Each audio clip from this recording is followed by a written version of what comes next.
चीन ने भारत की फौज की धज्जियां उड़ा दी हैं। अब तक की इतलात के मुताबिक गलवान घाटी में होने वाली झड़प में भारतीय फौज के 20 फौजी मारे गए हैं, 43 फौजी जख्मी जबकि 34 फौजी अगवा कर लिए गए हैं। दूसरी जानब भारत ने जो दावा किया था कि हमने चाइना की फौज को भी मारा है, भारतीय फौज ने दावा किया था कि हमने चाइना के 5 फौजी मार गिराए हैं, लेकिन ये दावा झूठा साबित हुआ। भारत ये कह रहा था कि चाइना ने भारत के 3 फौजी जाँ बहक किए हैं, लेकिन ग्लोबल टाइम की रिपोर्ट के मुताबिक भारत के 20 फौजी मारे गए, 43 फौजी जख्मी, 34 फौजियों को चीनी फौज ने अगवा किया है। भारत ने 3 फौजी जो कि भारत खुद क्लेम कर रहा है उनके नाम भी सामने दिए हैं। कर्नल संतोष बाबू, सिपाही ओजा, हवालदार पलानी के नाम भारत ने कंफर्म किए हैं कि ये भारतीय फौज के सोल्जर्स मारे जा चुके हैं। ये भारतीय फौज रात को बॉलीवुड की फिल्में देखकर गलवान घाटी को अपने कब्जे में लेने गए थे। चाइना की पोस्टों को जब इन्होंने गिराने का फैसला किया तो चाइना की फौज ने पत्थरों से, डंडों से मार मार कर भारतीयों की दुर्गट बना डाली। नाज़रीन, जैसे ही भारत की फौज ने चाइना की फौज से मार खाई, वैसे ही मुंबई की स्टॉक एक्सचेंज क्रैश कर गई। जैसे ही भारत की फौज का ये मामला पेश आया, वैसे ही मोदी और राजनाथ सिंह ने तीनों फौज के सरबराहान को बुलाया और उनसे मामला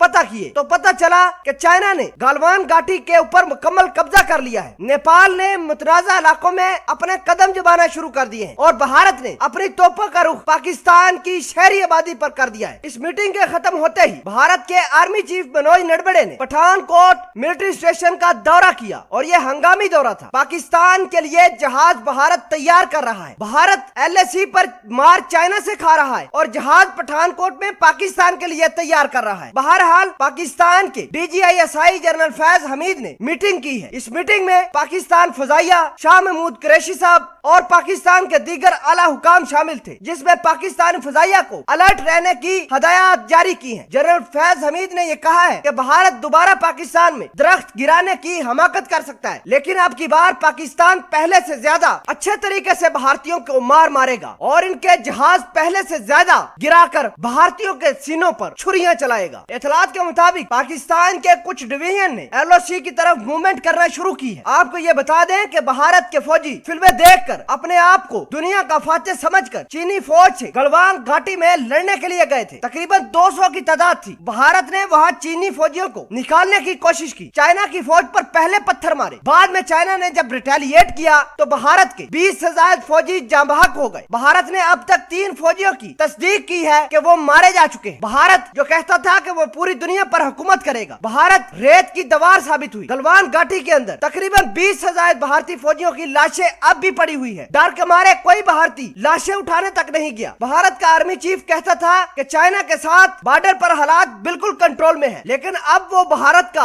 आर्मी चीफ ये कह रहा है कि हालात कंट्रोल से बाहर हो चुके हैं। चीनी फौज भारतीय फौज को मार भी रही है। भारत को ये पता होना चाहिए कि अब हालात बिगड़ चुके हैं। अगर बात आगे बढ़ी तो पाकिस्तान चाइना के साथ मिलकर श्रीनगर तो क्या पूरे भारत पर कब्जा करेगा और 24 घंटों के अंदर अंदर भारत के 24 टुकड़े कर देगा।